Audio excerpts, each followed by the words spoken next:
আসসালামু আলাইকুম। আমি ডাক্তার মোহাম্মদ আব্দুর রব, সিনিয়র কনসালটেন্ট মেডিসিন, চট্টগ্রাম জেলা হাসপাতাল।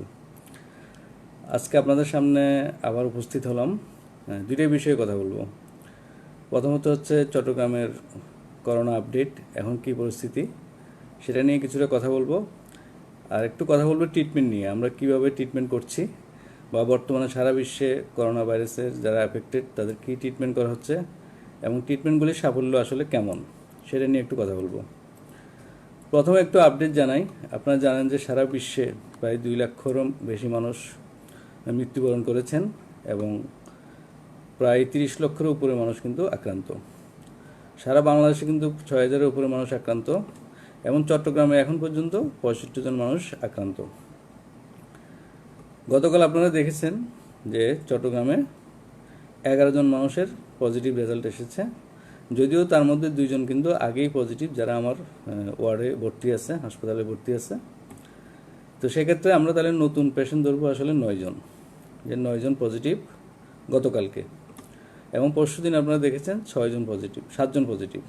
একজন হচ্ছে আমাদের দামপাড়া থেকে, আর বাকি 6 জন একই ফ্যামিলি সদস্য, তারা হচ্ছে সাতকানিয়া। সাতকানিয়াতে কিন্তু এখন পর্যন্ত প্রায় 15 জন আক্রান্ত আছে এবং আমাদের যে পকেটগুলি আমরা দেখতে পাচ্ছি সেটা হচ্ছে দামপাড়া, পাহাড়তলি, হালিশহর এবং কাঠতলি, পশ্চিম কাঠতলি। তো যে কথা বলতে চাচ্ছিলাম যে আমাদের যেটা হচ্ছে এখন সেটা হচ্ছে যে 65 জন পেশেন্ট কিন্তু আমরা পজিটিভ শনাক্ত করতে পেরেছি।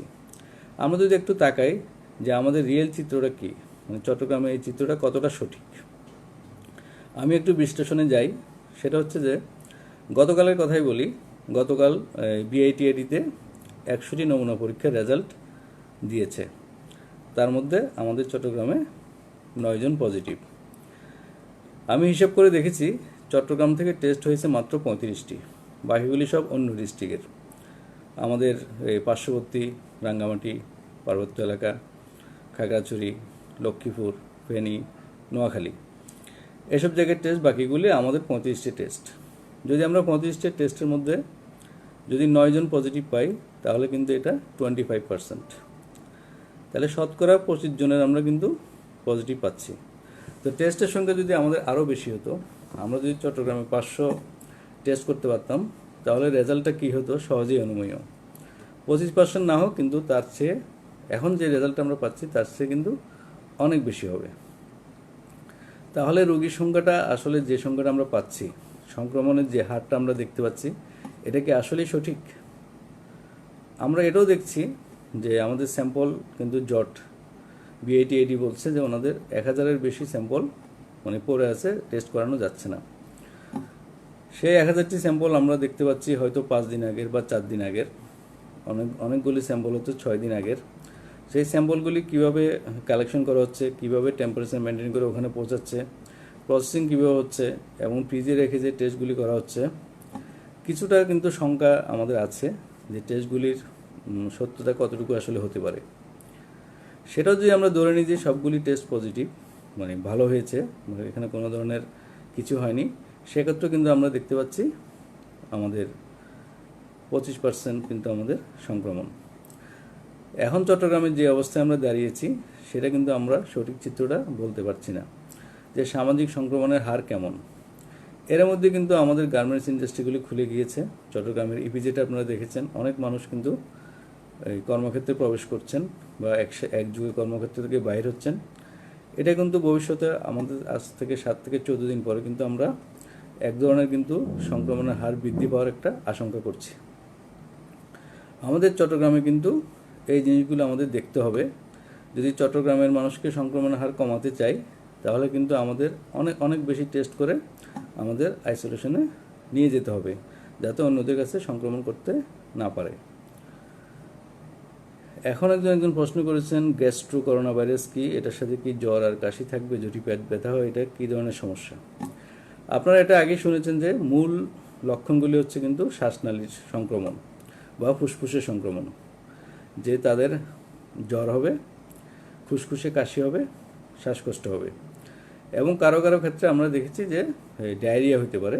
যদি পেটের মধ্যে ওখানে যাই তাহলে কিন্তু ডায়রিয়া নিয়ে কিন্তু অনেকে প্রেজেন্ট করতে পারে। সুতরাং এটাও একটি লক্ষণ আমরা ধরে নিতে পারি ডায়রিয়া। এবং কিছু লক্ষণ আছে গলা ব্যথা, মাথা ব্যথা, শরীর ব্যথা, এগুলো কিন্তু লক্ষণের মধ্যে পড়ে। সুতরাং আমরা যদি এই জিনিসটা দেখি যে কারো যদি ডায়রিয়া হয়, সাথে যদি জ্বর থাকে এবং সে যদি কোনো পজিটিভ পেশেন্টের সংস্পর্শে আসে, এরকম যদি মনে হয়, তাহলে কিন্তু তার টেস্ট করানো উচিত। গতকালকে কিন্তু আমাদের একজন সহকারী অধ্যাপক সংক্রমিত হয়েছেন। উনি আলহামদুলিল্লাহ ভালো আছেন, কিন্তু উনি সংক্রমিত হয়েছেন সম্ভবত মেডিকেল কলেজ থেকে। তাহলে বুঝতে হবে কিন্তু অনেক পেশেন্ট কিন্তু তথ্য গোপন করে হয়তো মেডিকেলে ভর্তি হয়েছেন বা ডাক্তারের কাছে যাচ্ছেন, সেক্ষেত্রে কিন্তু চিকিৎসকরা আক্রান্ত হচ্ছেন। এবং চট্টগ্রামে এই পর্যন্ত 3 জন চিকিৎসক আক্রান্ত। সুতরাং আমাদের লক্ষ্য রাখতে হবে, আমরা যখন এই পেশেন্টগুলি যখন আমাদের কাছে আসবে, তারা অবশ্যই সত্যি কথা বলবেন এবং সত্যি কথা বলেই চিকিৎসাটা নেবেন, যাতে আমরা ডক্টররা এবং সিস্টাররা সংক্রমণ থেকে মুক্ত থাকতে পারি এবং আপনাদের সেবার জন্য সবসময় তৈরি বা প্রস্তুত থাকতে পারি। আচ্ছা, আরিফুল কাদের লিখেছেন হোম প্রিকশনস কি, বয়েলড ওয়াটারের ব্যাপারটা বলবেন। সেটা হচ্ছে এই হোম যেটা আমরা বলি, হোমে যে প্রিকশনগুলো নেবেন, আপনারা যারা নিজেরা মনে করবেন যে আমরা আক্রান্ত বা লক্ষণ প্রকাশিত হয়েছে, সেক্ষেত্রে কিন্তু আপনারা নিজেরাই আইসোলেশনে থাকবেন, আলাদা রুমে থাকবেন। আপনাদের বাসায় যদি কোনো বয়স্ক ব্যক্তি থাকে, তার থেকে অবশ্যই দূরে অবস্থান করবেন, অন্তত 3 থেকে 6 ফুট দূরত্ব মেনটেন করবেন। কোনো কিছু স্পর্শ করার আগে অবশ্যই হাত ভালো করে সাবান দিয়ে ধুয়ে নেবেন। বাইরে যাওয়ার সময় অবশ্যই মাস্ক ব্যবহার করবেন। হাঁচি কাশি দেওয়ার সময় অবশ্যই কাপড় বা রুমাল ব্যবহার করবেন এবং যতটুকু পারেন ফিজিক্যাল ডিস্টেন্স মেনটেন করবেন। এই হোম কোয়ারেন্টাইন যদি আমরা ঠিকমতো করতে পারতাম, তাহলে কিন্তু আমাদের সংক্রমণের হারটা অনেক কমে যেত। একজন লিখেছেন, আপনার হাসপাতাল থেকে রোগী সুস্থ হয় তখন আপনাদের অনুভূতি কেমন হয়? সেটা তো আপনি ভালো করেই বুঝতে পারছেন যে করোনা ভাইরাস পজিটিভ পেশেন্টকে আমরা এই প্রথম, এটা আমাদের জন্য নতুন একটা, বিশ্বের যে হারে মৃত্যু হচ্ছে, আমাদের এখানে যারা ভর্তি আছে তারা যখন সুস্থ হয়ে বাড়ি যায়, তখন অবশ্যই আমরা খুবই খুশি থাকি এবং আমাদের রোগীরাও কিন্তু অনেক বেশি খুশি থাকে যে এ ধরনের একটি ভাইরাসের সংক্রমণ থেকে রক্ষা পেয়েছে। এবং বয়স্ক মানুষ একজন, যে প্রথম রোগীটি 67 বছর বয়স, সাধারণত বয়স্ক মানুষ মানে জানেন যে বয়স্ক মানুষের মৃত্যুর হার অনেক বেশি, এবং সাথে যদি ডায়াবেটিস থাকে, ব্লাড প্রেশার থাকে, হার্টের ডিজিজ থাকে, কিডনি সমস্যা থাকে, তাদের কিন্তু সমস্যা বেশি হয়। এবং এই ভদ্রলোকের ডায়াবেটিস, আমরা কিন্তু দেখতে পাচ্ছি যে উনি আল্লাহর রহমতে সুস্থ হয়ে বাড়ি ফিরে গেছেন এবং এভাবে আমরা কিন্তু অনেককেই সুস্থ অবস্থায় বাসায় ফিরিয়ে দিতে পেরেছি। তবে সুস্থ হওয়ার ক্ষেত্রে কতগুলি জিনিস আপনাদের মনে রাখতে হবে, যে দেরি হওয়াটা, যে একটা পেশেন্ট ভর্তি হয়েছে অনেক দিন ধরে কিন্তু হাসপাতালে আছে, তারা সুস্থ হতে কী পরিমাণ সময় লাগতে পারে। সাধারণত একটি ভাইরাস আপনার শরীরে ঢুকলে সেটা কিন্তু 14 দিন পর্যন্ত আপনার শরীরে থাকতে পারে। আমরা যারা এই পেশেন্ট ভর্তি করি তাদের কিন্তু সংক্রমণের লক্ষণগুলি বিচার করি, যে উনি কবে থেকে ওনার জ্বর আছে বা অনেক কাশি আছে, হিসাব করে আমরা মোটামুটি 14 দিনের মাথায় তার দ্বিতীয় টেস্টটি করি এবং সেটা যদি নেগেটিভ আসে তাহলে আমরা কিন্তু 48 ঘন্টা পরে আরেকটি টেস্ট করি। পরপর 2টি টেস্টে যদি নেগেটিভ আসে তখন তাকে আমরা সুস্থ বলি এবং ছুটি দিয়ে দিই, তারা বাড়ি চলে যায়। একজন লিখেছেন মোহাম্মদ হাসান, আমরা বিজনেস বন্ধ রেখে বাসায় বসে আছি, যে মানুষ সোশ্যাল জিনিস মানতে চাচ্ছে না। হ্যাঁ, আপনারা যারা অনেক সচেতন, আমরা আপনাদেরকে ধন্যবাদ জানাই, যারা বিজনেস বা নিজেদের আর্থিক সমস্যাটা মেনে নিয়েও কিন্তু বসে আছেন, বাসায় গৃহে অবস্থান করছেন, তাদেরকে আমরা ধন্যবাদ জানাই। এটা যদি সব মানুষ মেনটেন করতে পারতো, তাহলে কিন্তু আমাদের সংক্রমণ হারটা আমরা অনেক বেশি কমিয়ে ফেলতে পারতাম। একজন লিখেছেন বাকুলি, 2 জনের একটু শ্বাসকষ্ট আছে, যেটা অক্সিজেন দিতে হচ্ছে, তাকে আমরা অক্সিজেনের মাধ্যমে এখন চিকিৎসা দিচ্ছি। শেফায়েতুল্লাহ রাজু লিখেছেন, চিটাগাংয়ে নাকি টেস্ট রিপোর্ট আসতে 6-7 দিন লাগে। তাহলে জি, আমি এটা আগেই বলছি আপনাকে যে একটি স্যাম্পল কালেকশন করার পরে 5 দিন বা 6 দিন পরে আমাদের স্যাম্পল জটের কারণে আমাদের রেজাল্ট পেতে অনেক দেরি হচ্ছে। এতে 2টি অসুবিধা হচ্ছে, সেটা হচ্ছে আমাদের এখানে যারা ভর্তি আছেন তাদের যেহেতু পরপর 2টা নেগেটিভ রেজাল্ট আসতে হয়, সেক্ষেত্রে কিন্তু তাদের দেরি হচ্ছে। হয়তো প্রথম রেজাল্টটা আসতে 5 দিন দেরি হলো, দ্বিতীয় রেজাল্টটা আসলো যদি 5 দিন দেরি হয়, তাহলে তাকে কিন্তু এক্সট্রা 10 দিন আমাদের হাসপাতালে অবস্থান করতে হচ্ছে। এই সময়টা যদি আমরা 2 দিন 4 দিনে নামিয়ে আনতে পারি, তাহলে কিন্তু আমাদের সুস্থ হয়ে বাড়ি ফেরার হার কিন্তু অনেক বেড়ে যাবে। একজন লিখেছেন এনামুল হক, আমার সবসময় হাঁচি আসার কারণ কি? অতিরিক্ত হাঁচি ঘুম থেকে ওঠার পরে। আপনার এটা আসলে অ্যালার্জিক রাইনাইটিস আছে, যে সবসময় ঘুম থেকে ওঠার পরে অনেকগুলি হাঁচি হয়। সেক্ষেত্রে আপনি কিন্তু নাকের একটা স্প্রে ব্যবহার করতে পারেন, অ্যাবা স্প্রে। সেটা যদি 2 চাপ করে রাতে আপনি 2 নাকে দেন, তাহলে কিন্তু এটা চলে যাবে। শফিকুল ইসলাম ভূঁইয়া, উনি লিখেছেন আমাদের ইতিহাসে চলে যাচ্ছে, আমার সব ঠিক আছে কিন্তু শ্বাসকষ্ট হয়, এটা কি করব? যদি আপনার শুধুমাত্র শ্বাসকষ্ট হয় তাহলে আপনি শ্বাসকষ্টের জন্য যে ওষুধগুলি আমরা বলি মন্টিলুকাস্ট, সেগুলি আপনি খেতে পারেন 10 মিলিগ্রাম প্রতি রাতে একটা করে। এভাবে কিন্তু আপনি এবং গরম পানি পান করবেন। তারপর যদি আপনার জ্বর এবং শ্বাসকষ্ট বেড়ে যায় তাহলে আপনি অবশ্যই পরীক্ষা করবেন। এবং জেন হাসপাতালে কিন্তু আমরা পরীক্ষা স্যাম্পল কালেকশন করি, তারপর এটা করি। সেলিম চিরাং লিখছেন চট্টগ্রামের টেস্ট এত কম কেন? সেটাই বলছিলাম যে চট্টগ্রামের কিন্তু 3টি কেন্দ্রে পরীক্ষা হওয়ার কথা, বিআইটিআইডি, তারপর ভেটেরিনারি ইউনিভার্সিটি এবং চট্টগ্রাম মেডিকেল। আমাদের যতগুলি পিসিআর মেশিন আছে সেক্ষেত্রে যদি আমরা সম্পূর্ণরূপে কাজে লাগাই সর্বোচ্চ পর্যায়ে তাহলে কিন্তু 5 থেকে 600 টেস্ট হওয়ার কথা, কিন্তু আমরা কিন্তু এটার সর্বোচ্চ পর্যায়ে ব্যবহার এখনও করতে পারছি না। কিটের সংকট, জনবলের সংকট, এই ব্যবহারগুলি হয়তো আছে এবং সব মিলিয়ে কিন্তু আমরা প্রতিদিন এখন পর্যন্ত গতকালও আমরা মাত্র 100 টেস্টের রেজাল্ট পেয়েছি, তার মধ্যে চট্টগ্রামে মাত্র 35টি। সুতরাং টেস্টের পরিমাণ বাড়ানোটা অত্যন্ত জরুরি। আনিসুর রহমান লিখেছেন পিপি এর ব্যবহার সম্পর্কে বলেন, যারা ব্যাংকে কাজ করেন তারা ব্যাংকে কাজ করবেন কিভাবে? পিপি যেটা বলি আমরা পার্সোনাল প্রোটেক্টিভ ইকুইপমেন্ট, এটা কিন্তু অনেকগুলি কম্পোনেন্ট আছে। তার মধ্যে মাস্কটা হচ্ছে N95 মাস্ক, যারা পজিটিভ পেশেন্টের চিকিৎসা দিবেন, ডক্টর, নার্স এবং যারা ওয়ার্ড বয় আছে তারা কিন্তু ব্যবহার করবেন। আপনারা যারা ব্যাংকে চাকরি করেন তাহলে কিন্তু এই N95 মাস্ক আপনার প্রয়োজন নেই, সার্জিক্যাল মাস্ক ব্যবহার করলেই হবে। এবং যদি চান গগলস ব্যবহার করতে পারেন এবং গ্লাভস ব্যবহার করতে পারেন এবং ডিস্টেন্সিং মেনটেন করবেন 3 থেকে 6 ফুট। যারা আপনারা ব্যাংকে চাকরি করেন আবার বলছি যে আপনারা 3 থেকে 6 ফুট ডিস্টেন্সিং মেনটেন করবেন, গ্লাভস ব্যবহার করবেন, মাস্ক ব্যবহার করবেন এবং ইচ্ছা করলে গগলস ব্যবহার করতে পারেন এবং নিয়মিত হাত ধোয়ার অভ্যাসটা বজায় রাখবেন। যেটা ফুল পিপি যেটা আমরা বলি সেটা কিন্তু চিকিৎসকদের জন্য। সুতরাং আপনারা যারা বাইরে চাকরি করেন তারা কিন্তু এভাবেই ব্যবহার করতে পারবেন। মানে পিপিটা আমরা যেটা কম্পোনেন্টগুলো বললাম শুধু এইটুকু আপনাদের ব্যবহার করলে হবে। আশরাফুল আরফিন, আমার প্রায় 1 মাস ধরে গলা ব্যথা, আমি জিমেক্স পেন্টোনিক্স খেয়েছি। যদি আপনার 1 মাস ধরে গলা ব্যথা হয়ে থাকে, সাথে যদি জ্বর বা শ্বাসকষ্ট থেকে থাকে এবং এটা যদি মনে করেন যে আপনি বাইরে বেরোচ্ছেন, মানুষের সাথে মেলামেশা করছেন, সেক্ষেত্রে কিন্তু আপনার টেস্টটা আপনি করতে পারেন চট্টগ্রাম জেনারেল হাসপাতালে অথবা বিআইটিআইডিতে অথবা চট্টগ্রাম মেডিকেলে। হয়তো বা আপনার রেজাল্টের উপর নির্ভর করে আপনাকে আমরা চিকিৎসা দিতে পারবো। একজন লিখেছেন দীর্ঘদিন শুধু কাশি থাকলে কি করোনা ধরে নিব? না, শুধু কাশি থাকলে কিন্তু আমরা কখনোই করোনা ধরে নিব না। করোনার লক্ষণগুলি আপনাদেরকে আবারও বলে দিই, সেটা হচ্ছে জ্বর থাকবে, শুকনো কাশি থাকবে, শ্বাসকষ্ট থাকবে, গলা ব্যথা থাকবে, শরীর ব্যথা থাকবে, ডায়রিয়া থাকতে পারে। 2-3টা লক্ষণ যদি প্রধান লক্ষণ থাকে তখনই কিন্তু আমরা ধরে নেব যে করোনা হতে পারে, যদি আপনার একই সাথে আপনার থাকে, কন্ট্যাক্টের হিস্ট্রি থাকে। একজন লিখেছেন কাজী ইব্রাহিম যে টেস্টটা কি প্রি করা হয়? হ্যাঁ, টেস্টটা সম্পূর্ণভাবে প্রি করা হোক।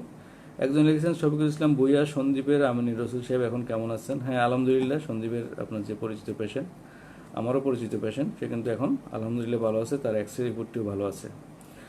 মনীষুল লিখেছেন স্যার আমি ডায়াবেটিস ও থাইরয়েড সমস্যায় ভুগছি, পরামর্শ দিন কী ওষুধ খাবো? আপনি থাইরয়েড এবং ডায়াবেটিস যেটা কন্ট্রোল করবেন সেটা অবশ্যই করবেন। আর যেহেতু আপনার ডায়াবেটিস আছে সেক্ষেত্রে আপনি কিন্তু সোশ্যাল ডিস্টেন্সিং মেনটেন করা এবং অন্যান্য যে স্বাস্থ্যবিধিগুলো আমরা বলি অবশ্যই আপনাকে মেনটেন করতে হবে। একজন লিখেছেন 5-6 দিন পরে রেজাল্ট আসলে সেটা কতটুকু মানে সঠিক হবে বলে আপনি মনে করছেন?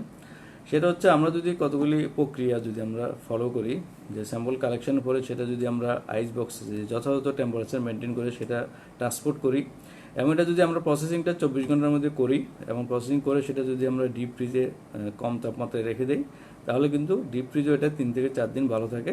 সেক্ষেত্রে কিন্তু 5 দিন বা 4 দিনের মধ্যে যদি যথাযথ প্রক্রিয়া অনুসরণ করা হয় তাহলে টেস্টটি ভালো হওয়ার সম্ভাবনা অনেক বেড়ে যাবে। করোনা কি কোনোভাবে ব্লাড গ্রুপের সাথে সম্পর্কিত? মিতা বড়ুয়া লিখছেন না, ব্লাড গ্রুপের সাথে কোনো সম্পর্ক নেই। শওকত আলী লিখেছেন চট্টগ্রামের টেস্টের পরিধি বাড়ানো হচ্ছে না কেন? সেটাই বললাম যে আমাদের ক্যাপাসিটি কিন্তু অনেক আছে। চট্টগ্রাম মেডিকেল, ভেটেরিনারি এবং বিআইটিআইটি আমরা যদি 6টা মেশিন ইউজ করতে পারি তাহলে কিন্তু 600 টেস্ট হওয়া সম্ভব। একটা মেশিনে আমরা কিন্তু 96 একসাথে করতে পারি। আর যদি 2বার করা যায় দিনে তাহলে কিন্তু এটা আরও বাড়ানো যাবে। সেক্ষেত্রে আমাদের কিট এবং জনবল এটা হচ্ছে সবচেয়ে জরুরি। আনিসুর রহমান লিখেছেন চশমা পরি OnePlus, সবসময় হ্যান্ড স্যানিটাইজার ইউজ করি, মাস্ক ব্যবহার করি, এতে সেফটি কতটুকু? গ্লাভস ইউজ করতে পারি না কাস্টমার ডিলিংসের কারণে। যদি গ্লাভস ইউজ করতে না পারেন সেক্ষেত্রে আমরা বলবো না যে আপনি গ্লাভস ইউজ করতেই হবে। আপনি নিয়মিত হাত ধোয়ার অভ্যাসটি চালু রাখবেন এবং কোনো কিছু স্পর্শ করার আগে, বিশেষ করে আপনার নাক, চোখ, মুখ স্পর্শ করার আগে অবশ্যই আপনি হাত ধুয়ে নেবেন। তহিদ সোহেল লিখছেন, you are doing awesome, crucial situation, request to please in case. ধন্যবাদ আপনাকে। আমরা চেষ্টা করছি যে আমরা কীভাবে, আমরা আজকে কিন্তু ট্রিটমেন্ট নিয়ে কথা বলবো। আমরা আসলে কী ট্রিটমেন্ট দিচ্ছি, কী কী অ্যাভেলেবেল ট্রিটমেন্ট আছে বা কোনটার কার্যকারিতা কেমন সেটা আমরা কিন্তু বলবো। মানব দত্ত লিখেছেন, আজ থেকে 14 দিন আগে ডায়রিয়া ছিল, এখন 3 দিন ধরে ডায়রিয়া হচ্ছে, এটা কি কোনো প্রবলেম? না, এটা 14 দিন আগে আপনার যদি ডায়রিয়া হয়ে থাকে, যদি আপনি ডায়রিয়ার জন্য ওষুধ খেয়ে থাকেন, যদি এটা ডায়রিয়া ভালো হয়ে যায় তাহলে এটা এই মুহূর্তে কোনো সমস্যা না। কাজী ইব্রাহিম মিন্টু, স্যার সরাসরি আন্দরকিল্লা জেনারেল হাসপাতালে চলে গেলে কি টেস্ট করা যাবে? অবশ্যই যাবে। আমাদের 101 নম্বর রুমে আমরা একটা ফ্লু কর্নার খুলেছি, সেখানে কিন্তু সকাল 11টা থেকে 12টার মধ্যে গেলে আপনি কিন্তু স্যাম্পল ওখানে নিতে পারবেন বা দিতে পারবেন। মনিরুদ্দিন লিখেছেন, মনিরুদ্দিন, ফ্রিজের মধ্যে কোভিড-19 কতদিন পর্যন্ত বাঁচতে পারে? সেটা দেখা গেছে একদম এক্স্যাক্টলি না, মিনিমাম তো 3 দিন বাঁচে, এর চেয়েও বেশিও বাঁচতে পারে। তবে আপনারা ফ্রিজে যে জিনিসগুলি রাখবেন সেটা কিন্তু আগেই, এই যে তরকারিগুলো আমরা বলি, সবজিগুলো বা মাছ মাংস, সেটা ট্যাপ ওয়াটারের মাধ্যমে আপনারা ধুয়ে তারপর ফ্রিজে রাখবেন, তাহলে কিন্তু কোনো ভয় নেই। ইমন মাহমুদ লিখেছেন, আমার গত 1 সপ্তাহ যাবৎ সর্দি এবং শুকনো কাশি, বুকে কফ আছে, তারপর হচ্ছে অ্যাজমার ভাব আছে, সেটা হচ্ছে কি করতে পারি? এক্ষেত্রে আপনি যে ওষুধগুলি খাবেন, যদি জ্বর থাকে আপনি নাফা খাবেন, তারপর অ্যান্টিস্টিম যেটা ফ্যাক্সোফেনাডিন সেটা খাবেন, গরম পানি খাবেন, তারপর অন্যান্য জিনিসপত্র যেটা আমরা স্বাস্থ্যবিধি বলি সেগুলো মেনে চলবেন। এরপর যদি আপনার সমস্যা মনে করেন তাহলে আপনি কিন্তু টেস্ট করাবেন। তো আমজাদ হোসেন লিখছেন, টেস্ট করতে হলে কি করতে হবে? টেস্ট করতে হলে আপনার লক্ষণ যদি থাকে, আপনার যে লক্ষণগুলি আমরা বলি, সেক্ষেত্রে কিন্তু আপনি এই চট্টগ্রাম জেনারেল হাসপাতালে আসতে পারেন, আমাদের এই 101 নম্বর রুমে। সেখানে আসলে ডক্টর আপনাকে দেখবে, যদি মনে করবে যে প্রয়োজন আছে টেস্ট করতে, তাহলে এটা করা যাবে। দেরিতে রিপোর্ট পাওয়ার কারণে কি সামাজিক সংক্রমণ বেড়ে যাচ্ছে না? অবশ্যই এটা একটা সমস্যা। যেমন ধরুন আপনি টেস্ট দিয়েছেন আজকে, আপনার রিপোর্টটা 5 দিন পরে আসবে, আপনি জানলেন যে পজিটিভ, কিন্তু আপনি এই 5 দিনে হয়তো অনেক ব্যক্তি সংস্পর্শে চলে গিয়েছেন, হয়তো আপনি অফিসে গিয়েছেন, বাজারে গিয়েছেন, অন্য আত্মীয় স্বজনের সাথে দেখা হয়েছে, বন্ধু বান্ধবের সাথে দেখা হয়েছে, তাহলে কিন্তু সবাই কিন্তু আপনার কন্ট্যাক্টের মধ্যে পড়ে গেল। সুতরাং আমরা অনুরোধ করব, যারা টেস্ট স্যাম্পল দিয়েছেন তারা কিন্তু টেস্ট নেগেটিভ না হওয়া পর্যন্ত আইসোলেশনে থাকবেন, মানে হোম আইসোলেশনে থাকবেন, বাসায় থাকবেন এবং স্বাস্থ্যবিধিগুলো মেনে চলবেন। আমি আবার বলছি, আপনাদেরকে রিকোয়েস্ট করছি, যারা টেস্ট স্যাম্পল দিয়েছেন তারা কিন্তু টেস্ট নেগেটিভ না আসা পর্যন্ত বাসায় থাকবেন এবং স্বাস্থ্যবিধি মেনে চলবেন। মোহাম্মদ সোলাইমান লিখছে, পাবলিক যানবাহন চলাচলের ক্ষেত্রে কি সাবধানতা অবলম্বন করতে হবে? প্রত্যেকটা জায়গায়, যেখানে আপনার অন্য মানুষের সংস্পর্শে আপনার 3 ফুটের কাছাকাছি যাওয়া ঠিক হবে না, এবং আপনারা মাস্ক ব্যবহার করবেন। একটা জিনিস আপনাকে জানিয়ে রাখি, মাস্ক ব্যবহারের ক্ষেত্রে, যদি একজন অসুস্থ ব্যক্তি মাস্ক ব্যবহার না করেন, যার হাঁচি কাশি আসে, আর অন্য ব্যক্তি আপনার আশেপাশে যারা সুস্থ ব্যক্তি, সে যদি শুধু মাস্ক ব্যবহার করে, তাহলে কিন্তু সুস্থ ব্যক্তিটি সংক্রমণের সম্ভাবনা প্রায় 70%। আর যদি অসুস্থ ব্যক্তিটি মাস্ক ব্যবহার করে এবং সুস্থ ব্যক্তি মাস্ক ব্যবহার না করে, তাহলে কিন্তু এই সংক্রমণের সম্ভাবনা অনেক কমে গিয়ে এটা 5%-এ নেমে আসে। আর যদি সুস্থ এবং অসুস্থ ব্যক্তি দুজনেই মাস্ক ব্যবহার করেন, তাহলে সংক্রমণের সম্ভাবনা মাত্র 1.5%। আমি আপনাকে তথ্যটা আবার বলছি, যদি আপনি সুস্থ ব্যক্তি শুধু মাস্ক পরেন আর অসুস্থ ব্যক্তি যদি আপনার আশেপাশে থাকে, সে যদি মাস্ক না পরে, তাহলে আপনি সংক্রমিত হওয়ার সম্ভাবনা 70%। আর যদি আপনারা দুজনেই মাস্ক পরেন তাহলে এটা 1.5%। সুতরাং যে অসুস্থ ব্যক্তি, যার হাঁচি কাশি আছে, মানে যার সংক্রমণের লক্ষণ আছে, তাকে অবশ্যই মাস্ক পরতে হবে এবং সার্জিক্যাল মাস্ক পরবেন। এই সার্জিক্যাল মাস্ক কিন্তু অন্যদের সংক্রমণের সম্ভাবনা অনেক কমিয়ে দিবে। একজন লিখেছেন, এমডি নূর, আমার স্ত্রীর পুরো শরীর গামাচির মতো উঠে লাল হয়ে গেছে, কি করব? সেটা সম্ভবত হয়তো অ্যালার্জি আছে, আপনি অ্যান্টি অ্যালার্জি ওষুধগুলো ফ্যাক্সোফেনাডিন সেটা দিতে পারেন, সেক্ষেত্রে কিন্তু অ্যালার্জিটা কমে যাবে। অ্যাডভোকেট ইয়াসিন আরাফাত, আমার এক ভাইয়ের খুব বেশি কাশি, জ্বর নেই তেমন, কাল ডাক্তার দেখাইছি, উনি ইনহেলার দিয়েছে, অ্যান্টিবায়োটিক দিয়েছে, ডাক্তার করোনা টেস্ট করতে বলেছে। যদি করোনা টেস্ট করতে বলা হয়, যেহেতু আপনার লক্ষণ আছে, তাহলে আপনি জেনারেল হাসপাতালে আসতে পারেন। 11টা থেকে 11:30-র মধ্যে আসলে ওখানে 101 নম্বর রুম আমাদের ফ্লু কর্নার, ওখানে কিন্তু আপনি যাবেন এবং ওখানে ব্যবহার করা যাবে। শামসুদ্দিন স্বপন, কাপড়ের মাস্ক কি কার্যকরী? আমরা আবার বলছি, কাপড়ের মাস্ক 3টা লেয়ার যদি করেন তাহলে এটা অবশ্যই কার্যকরী, 3টা লেয়ার থাকতে হবে। শুধু গলা ব্যথা হলে করোনা হতে পারে কিনা? হ্যাঁ, হতে পারে। শুধু করোনা হলেও কিন্তু গলা ব্যথা হতে পারে, করোনা হতে পারে। সালাউদ্দিন চৌধুরী, 2 দিন জ্বর ছিল, 1 দিন পর আবার জ্বর ওঠে, আধা ঘন্টা ছিল, তারপর 2 দিন জ্বর নাই, অ্যান্টিবায়োটিক খেয়েছি, কিন্তু শরীর এখনও দুর্বল। আপনি অপেক্ষা করুন, অ্যান্টিবায়োটিক কোর্সটা শেষ করুন, যে জ্বর আর আসে কিনা দেখুন, সাথে আপনার অন্যান্য লক্ষণগুলো আছে কিনা দেখুন, যে শ্বাসকষ্ট, শুকনো কাশি, এগুলো যদি থাকে তাহলে কিন্তু আপনারা এটা করতে পারেন। টাকার মধ্যে ভাইরাস কয়দিন বেঁচে থাকে? না না, টাকা, কাপড় চোপড় এগুলো নিয়ে আপনারা মানে অনেকক্ষণ বেঁচে থাকে না, এটা 3 থেকে 4 ঘন্টা বা বড় জোর 12 ঘন্টা হাইস্ট। সুতরাং কাগজের মধ্যে কিন্তু খুব কম, মানে 1-2 ঘন্টা হতে পারে। সুতরাং আমরা যদি 1-2 ঘন্টা স্পর্শ না করি অথবা টাকা ধরে যদি আমরা হাত দিয়ে ফেলি তাহলে কিন্তু সংক্রমণ হবে না। শফিকুল ইসলাম ভিয়া হচ্ছে রোগী এবং রোগীর তথ্য গোপন করা কি ঠিক? এতে করে আমার মনে রোগ যেমন ছড়ায়। হ্যাঁ, সেটাই তো বললাম, যে রোগীদেরকে আমরা অনুরোধ করছি যে তারা যাদের তথ্য গোপন না করে। আকাশ, চট্টগ্রাম, আমার অনেক দিন ধরে কাশি, আমি কি করতে পারি?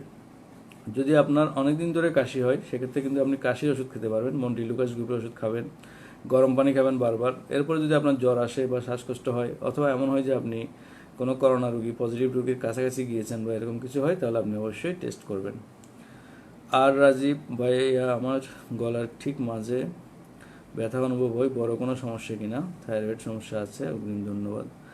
থাইরয়েড সমস্যা থাকলে থাইরয়েড সমস্যার ট্রিটমেন্ট করবেন, আর গলা ব্যথা থাকলে গরম পানি খাবেন এবং বেশি বেশি করে আপনি স্বাস্থ্যবিধিগুলো মেনে চলবেন, এবং বেশি দরকার হলে আপনি কিন্তু প্যারাসিটামল ওষুধটা খেতে পারবেন। মেয়ারাজ হোসেন লিখছেন 25 তারিখ নমুনা দিয়েছি, এখনও রিপোর্ট পাইনি। 25 তারিখ রিপোর্টটা এখনও আসেনি। আমরা গতকালকে যে রিপোর্টগুলো পেয়েছি এগুলো 22 তারিখ এবং 23 তারিখের। 25 তারিখের রিপোর্টটা আসবে না, আসতে সময় লাগবে আরও 2-1 দিন। একজন লিখেছেন হামিদুর রহমান চৌধুরী, পরিশ্রমে অনেক রোগী বাড়ি ফিরে গেছে, সুস্থ হয়ে ব্যক্তিরা চলে গেছে। হ্যাঁ, অনেকেই আমাদের এখান থেকে সুস্থ হয়ে বাড়ি ফিরে গেছে, পরপর 2টা টেস্ট নেগেটিভ আসছে। আমরা আশা করব বাকি যে 35 জন আছে, আমরাও চেষ্টা করব সবাইকে সুস্থ করে তাদের বাসায় ফিরিয়ে দিতে। রাকিব উদ্দিন লিখেছেন, আমি কোয়ার্টারে থাকি, অনেকদিন শুকনো কাশি, সিরাপ খেলে চলে যায়, আবার কাশি হয়। আপনি এক্ষেত্রে শুধুমাত্র শুকনো কাশির জন্য মন্টিলুকাস গ্রুপের ওষুধ আপনি খেতে পারেন, মন্টেয়ার বা মোনাস 10 মিলিগ্রাম প্রতি রাতে একটা করে। যেহেতু অনেকের লক্ষণ ছাড়াও থাকে, তাই সবাই মাস্ক পরাটাই বেশি নিরাপদ। অবশ্যই সবাইকে মাস্ক পরাটাই বেশি নিরাপদ। আমরা বারবার বলছি যে অসুস্থ ব্যক্তি অবশ্যই মাস্ক পরতে হবে, অবশ্যই অবশ্যই মাস্ক পরতে হবে। পত্রিকাতে না, কাগজে কিন্তু পত্রিকাতে ভাইরাস তেমন থাকে না, মানে এটা অ্যাবজর্ব হয়ে যায়। আমার মনে হয় না পত্রিকার জন্য আপনারা অতিরিক্ত ভয় পাওয়ার কোনো কারণ আছে। মনোজ দত্ত লিখেছেন, শুধু কাশি আছে, অন্য কিছু নেই, 15 দিন হয়ে গেছে, এখন কি করোনার কোনো লক্ষণ? 15 দিন যদি হয়ে যায়, 15 দিনের মধ্যে তো ভাইরাসটি চলে যাওয়ার কথা। আর তারপরে যদি আপনার কন্টিনিউ থাকে এবং আগে কখনো এই ধরনের কাশি না থেকে থাকে, তাহলে আপনি পরীক্ষা করে দেখতে পারেন। এই কাশি অনেক আগের, কিভাবে একেবারে যেতে পারি? অনেক আগের কাশি হলে অন্যান্য যে ওষুধগুলি আছে সেগুলি সেবন করবেন ডাক্তারের পরামর্শ মতো। আমরা একটা জিনিস বলতে গিয়ে বলেছি যে আপনাদেরকে ট্রিটমেন্ট নিয়ে আমরা একটু কথা বলবো। সেটা হচ্ছে যে আমরা কিন্তু দেখেছি যে পেশেন্টগুলি আমরা ভর্তি করেছি এবং ট্রিটমেন্ট দিয়ে ভালো করেছি, দেখা গেছে কিন্তু আসলে এখানে মূল ট্রিটমেন্টটা কিন্তু অক্সিজেন। আমরা যদি সঠিক মাত্রায় এবং অতি দ্রুত অক্সিজেনটা দিতে পারি তাহলে পেশেন্টগুলি কিন্তু খুব তাড়াতাড়ি সেভ হয়ে যায়।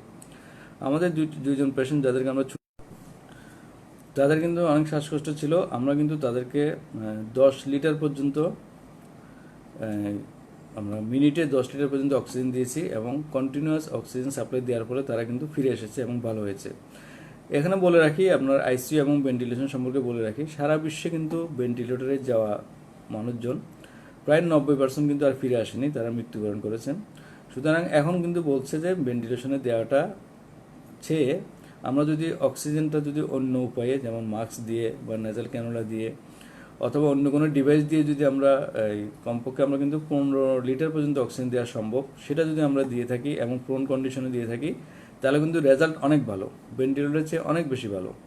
আমাদের এখানে কিন্তু 10টা ভেন্টিলেটর আছে, আমরা আইসিইউ টিম আমাদের প্রস্তুত আছে।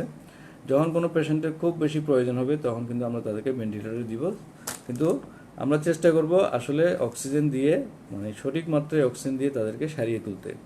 তারপর আমাদের আইসিইউ টিম সবসময় রেডি আছে, তারা যারা পেশেন্ট যেগুলো আমাদের ওয়ার্ডে ভর্তি আছে, 2-3 জন পেশেন্ট এখন অনেক শ্বাসকষ্ট আছে বা অক্সিজেনের স্যাচুরেশনটা তাদের অনেক কম, তাদেরকে কিন্তু আমরা ওয়াচে রাখছি এবং আমাদের আইসিইউ স্পেশালিস্টরা কিন্তু বারবার তাদেরকে দেখে অ্যাসেস করছে যে তাদের ভেন্টিলেশনে যাইতে হবে কিনা।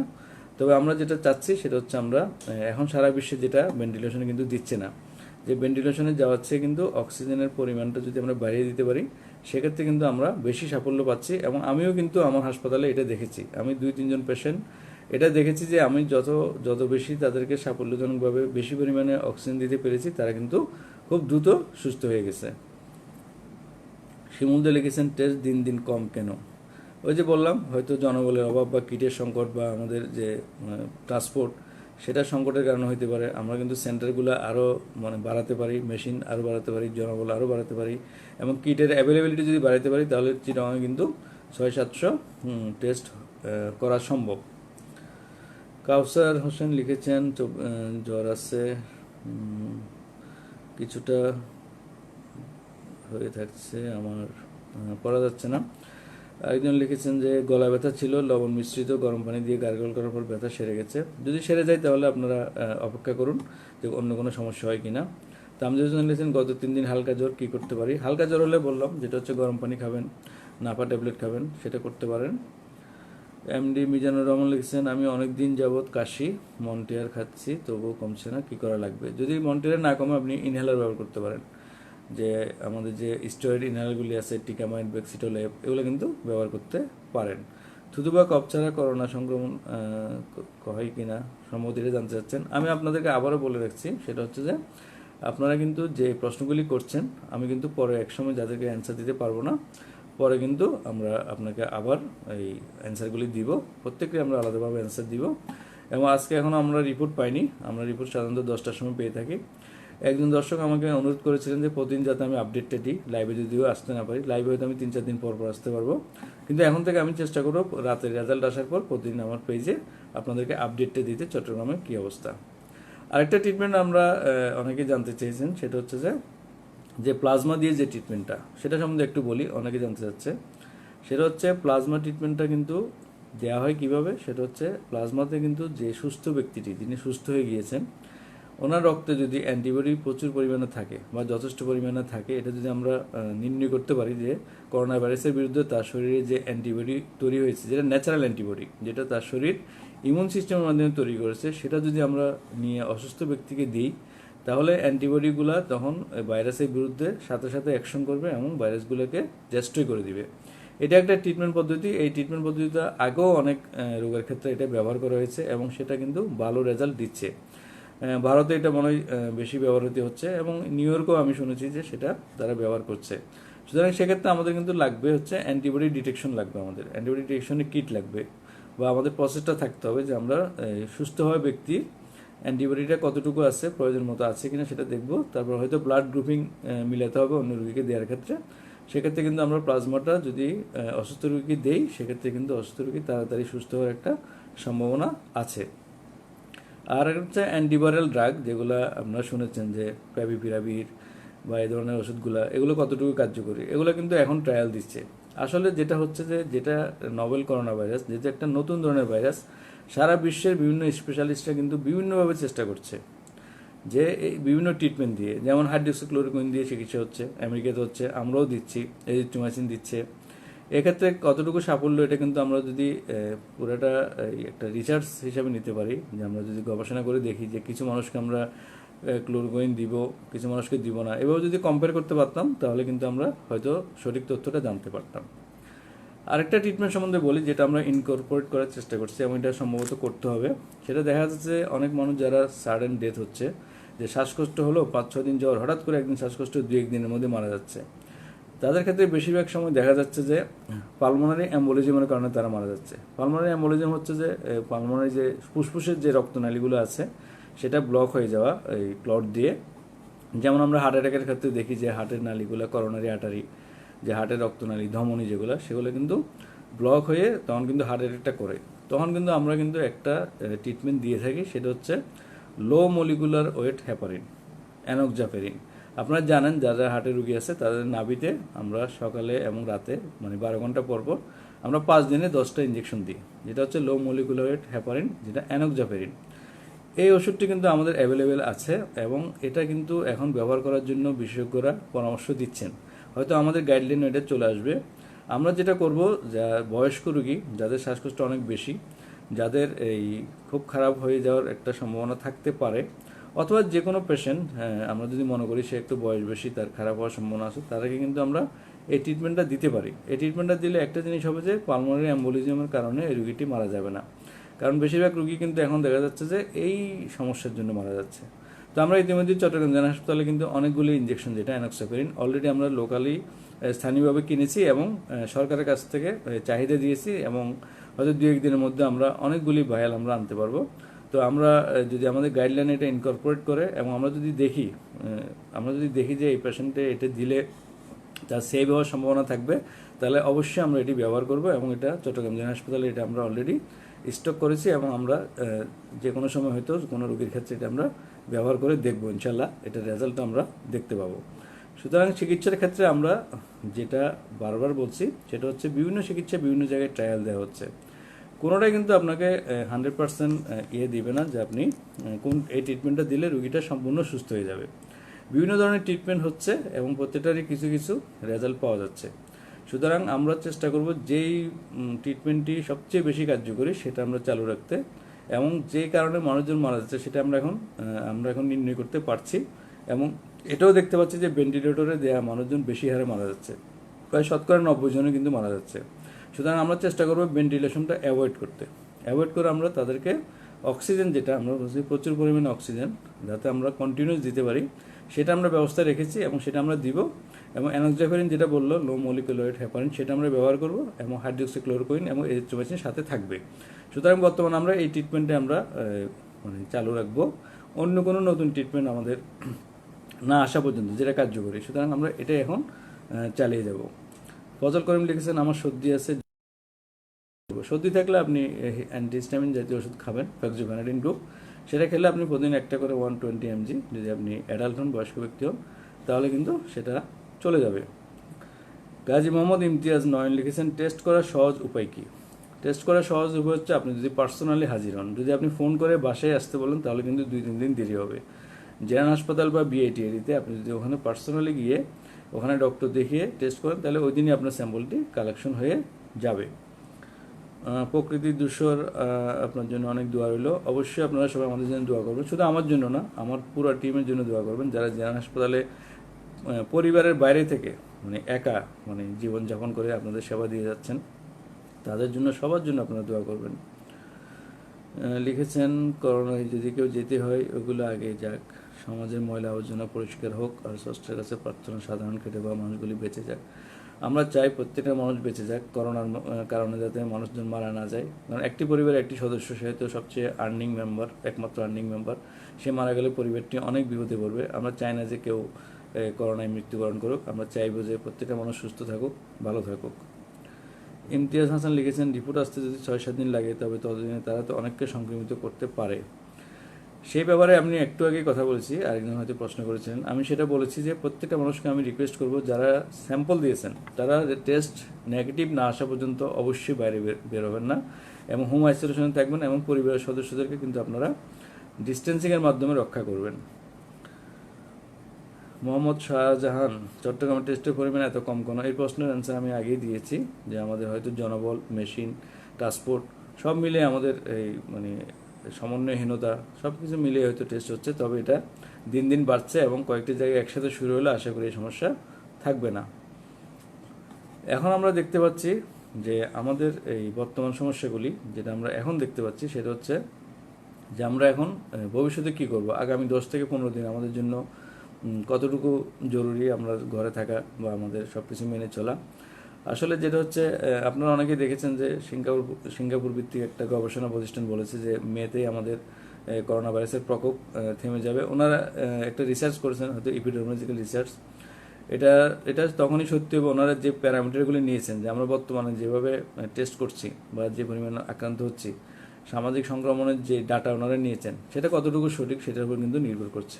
এবং আমরা বর্তমানে যে অবস্থায় আছি, লকডাউন, সেটা কি এরকম থাকবে নাকি ভবিষ্যতে আরও খারাপ পর্যায়ে যাবে?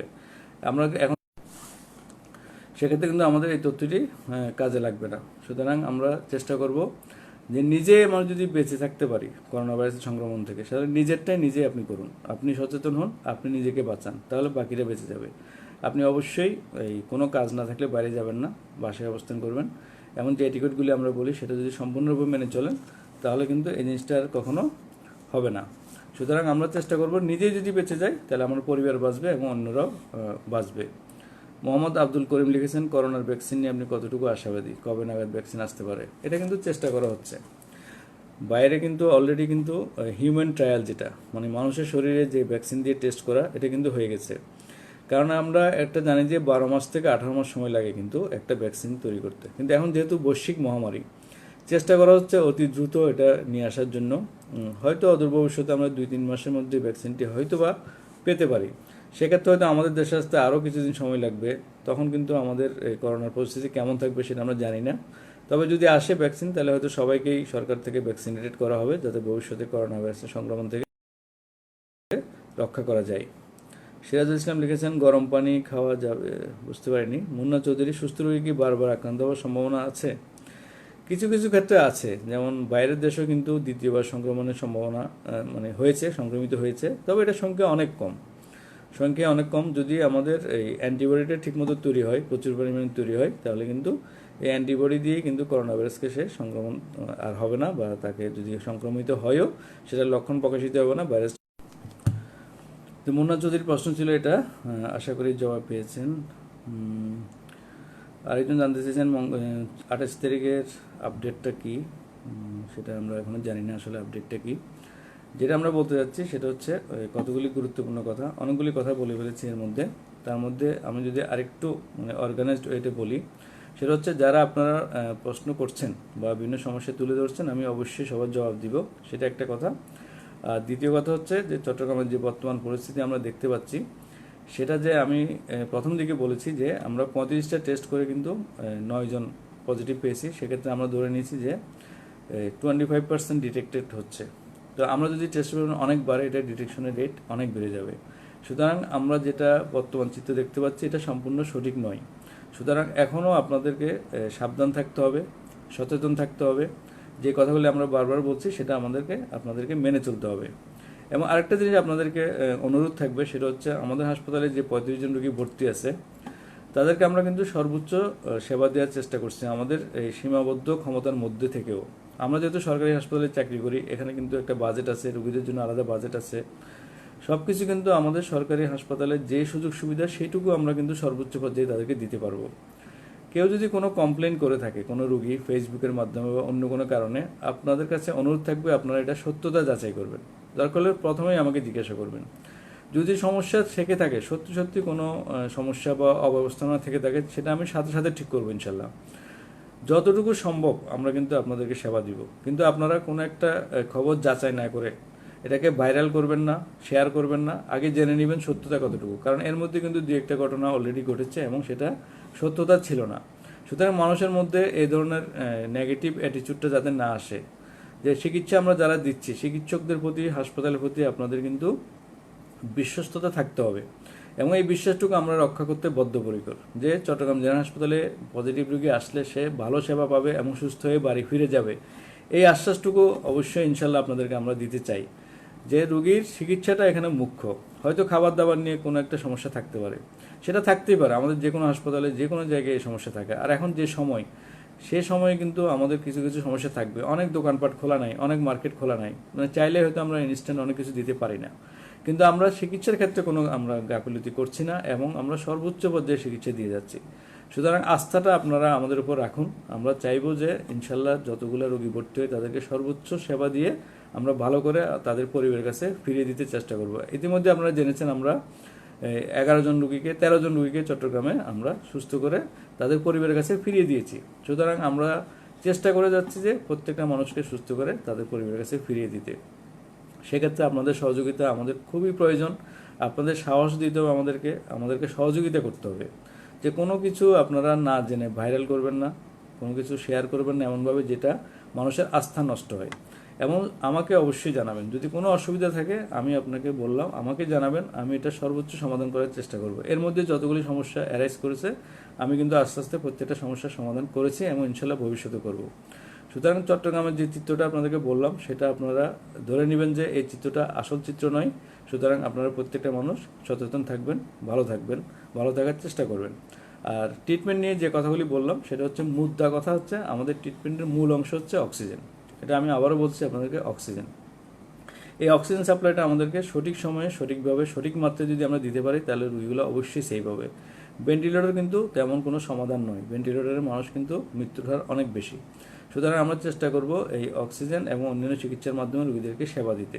আরেকটা জিনিস যেটা বললাম যে আমাদের লো মলিকুলার হ্যাপারিন যেটা এনাক্সিফেরিন, এটা ইউজ করার কথা যারা পালমোনারি এম্বোলিজমের সম্ভাবনা আছে, সেই চিকিৎসাটা আমরা কিন্তু আমাদের হাসপাতালে এটা অলরেডি ইনকর্পোরেট করেছি। আমরা এটা প্রয়োজনীয় মানুষকে কিন্তু ট্রিটমেন্ট দিব।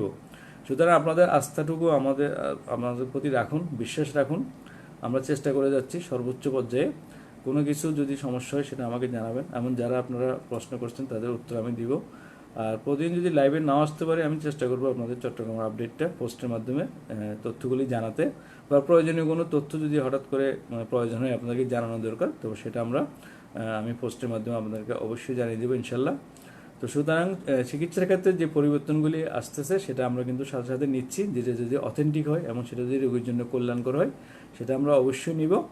এবং আমাদের এই কি বলবো সেটা, যে আমি যে কথাটা বললাম যে স্যাম্পলের ক্ষেত্রে বা টেস্ট পরিমাণ বাড়ানোর ক্ষেত্রে, সেটা কিন্তু আমরা আপনারাও কিন্তু এটা বারবার লিখবেন আমাদের কর্তৃপক্ষের কাছে। আমরাও অনুরোধ জানাচ্ছি যে টেস্টের সঙ্গে চট্টগ্রামে আরও বাড়ানো দরকার। এই 100 বা 200 টেস্ট আসলে চট্টগ্রামের জন্য খুবই সীমিত, অপ্রতুল।